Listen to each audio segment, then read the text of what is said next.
मुद्दा चाहे सामाजिक हो या राजनीतिक या फिर धार्मिक, अगर है वो आपके मतलब की तो हम जाएंगे उसकी सहायता, लेंगे जानकारों की राय। बात चाहे भ्रष्टाचार की हो या फिर अपराध की या फिर सरकारी महकमे की, पहुंचाएंगे आप तक हर खबर, क्योंकि 24 आवर्स टुडे न्यूज। क्या नाम है आपका?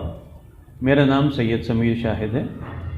मैं जी समीर भाई, आप बड़ा चुनाव लड़के छोटे चुनाव की तरफ, गांव की तरफ आपने रुख कैसे किया? देखिए, कोई चुनाव, सबसे पहली बात, कोई चुनाव बड़ा या छोटा नहीं होता। हर चुनाव की अपनी एक अलग अहमियत होती है। और मैं 2015 में वार्ड 59 से ज़िला पंचायत का चुनाव लड़ा था। अब आप ये इस बात पे आप खुद आकलन लगाइए वो कितना बड़ा चुनाव होता है। और इस बार मैं मोहनपुर ग्राम सभा से प्रधानी का चुनाव लड़ रहा हूँ।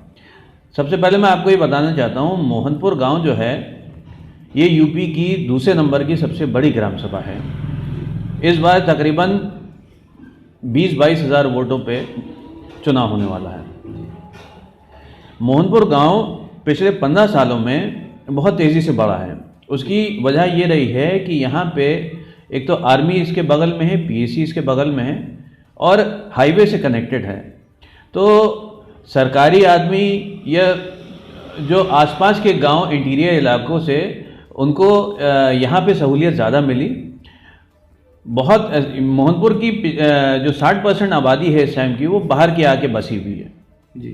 और इसी वजह से मोहनपुर गांव जो है बहुत तेज़ी से पिछले 15 सालों से इसका विकास हुआ है।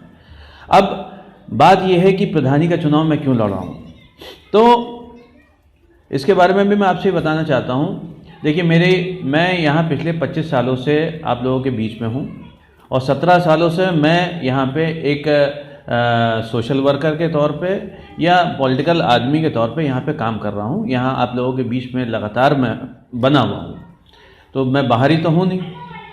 दूसरा, मोहनपुर गांव जो है यहाँ पे मूलभूत सुविधाओं की बहुत कमी है। जो मैंने देखा यहाँ पे आके, एक पिछले जितने प्रधान थे, क्योंकि यहाँ पे आबादी ज़्यादातर 60% जो है वो बाहर की बसी हुई है, तो जितने भी यहाँ के प्रधान प्रत्याशी हैं वो उनकी कनेक्टिविटी लोगों से है ही नहीं, चाहे वो पिछले हों चाहे वो अभी के भी हों।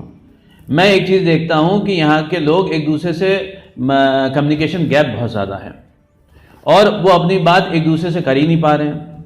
अब जैसे मैं आपको एक बात बताता हूँ कि यहाँ पानी की टंकी बनी। अब पानी की टंकी जो बनी उसकी अभी तक सप्लाई नहीं हो पा रही है पानी की। 2 साल हो गए, पानी की टंकी बन के तैयार हो गई, लेकिन पता नहीं क्या दिक्कतें हैं, क्या वजह हैं कि वहाँ वाटर सप्लाई नहीं हो पा रहा है। इतना तगड़ा सरकार ने इन्वेस्टमेंट किया लेकिन उसकी सुविधा नहीं मिल पा रही है। आप देखिए, यहाँ सरकारी हॉस्पिटल खुला हुआ है लेकिन वो डे केयर में ही है और उसका फ़ायदा यहाँ के लोगों को मिल ही नहीं पा रहा है। जिस हिसाब से वो हॉस्पिटल बनाया, करोड़ों का यहाँ इन्वेस्टमेंट हुआ है, लेकिन अगर यहाँ पे 6 बेड का हॉस्पिटल बन जाए तो यहाँ के लोगों के अलावा आसपास के लोगों को भी उसकी फैसिलिटी मिल जाएगी। अब मैं आपको जनता अगर प्रधान चुनती है तो आप इसकी व्यवस्था करा देंगे? देखिए, मेरे दिमाग में एक बहुत बड़ा ब्लूप्रिंट है मोहनपुर को लेके। सबसे पहली बात, मैंने यहाँ पे चुनाव लड़ने का इरादा क्यों किया, मैं आपको एक बात बताना चाहता हूँ। क्योंकि मैं इस गांव से बहुत टाइम से लिंक हूँ और यहाँ पे लोगों की समस्याओं के बीच में खड़ा रहता हूँ। जो भी इंसान आता है मुझसे, मेरे लायक जो भी बात होती है अगर करता है तो मैं पूरी कोशिश करता हूँ कि उसका समाधान निकाला जाए। वार्ड नंबर 6 में एक जगह कूड़ा गिरता है, तो वहाँ के कुछ लोग मेरे पास आए। उन्होंने मुझसे कहा कि यहाँ पे काफ़ी टाइम से कूड़ा गिर रहा है और उसकी समस्या का जो है समाधान नहीं हो पा रहा है। तो यहाँ पे जो प्रधान प्रतिनिधि जो हैं, मेरी उनसे बात हुई इस बात को लेके कि भैया यहाँ पे गंदगी काफ़ी है और इस कूड़ा को हटाया जाए। मैंने एक बार बात करी, उन्होंने कहा मैं हटा दूंगा। दूसरी बार बात करी, उन्होंने कहा हटा दूंगा। मतलब कई बार कहने के बाद भी उन्होंने इस चीज़ को तवज्जो नहीं दी और आज भी वो कूड़ा जस का तस वैसे ही है। लोगों ने कहा कि भाई एक बात बताइए कि हम यहाँ के बाशिंदे हैं और हमें यहाँ की मूलभूत सुविधा ही नहीं मिल पा रही है। तो कई लोग मेरे पास आए, उन्होंने मुझसे कहा कि यहाँ पे उस लेवल का विकास नहीं हो पा रहा है जिस तरीके से होना चाहिए।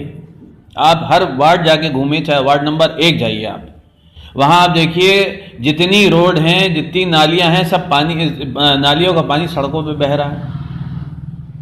वहाँ पे पानी जो है पीने लायक नहीं रह गया है। कई लोग तो वहाँ पे कैंसर से पीड़ित हैं। जिस तरीके से वहाँ पे पानी की गंदगी और प्रदूषित है, तो उसके ऊपर कोई अभियान नहीं चलाया जा रहा है। इस चीज़ पे एक पढ़ा लिखा आदमी प्रधानी के तौर पे नहीं आएगा तो लोगों की समस्या को निदान हो ही नहीं पाएगा। आज मैं भारतीय जनता पार्टी में हूँ, मेरे नेता सीना चौड़ा करके कहते हैं कि हमें सबका विकास, सबका साथ और सबका विकास के साथ काम करना है। तो एक बस्ती जो अंदर की है, वहाँ पे मूलभूत सुविधाएं क्यों नहीं पहुँच पा रही है? मेरा सबसे पहले यहाँ के जो इस टाइम मौजूदा प्रधान है उनसे ये सवाल है कि आप एक बात बताइए, आपने एक बस्ती को पूरी तरीके से आपने विकास से महरूम कर दिया?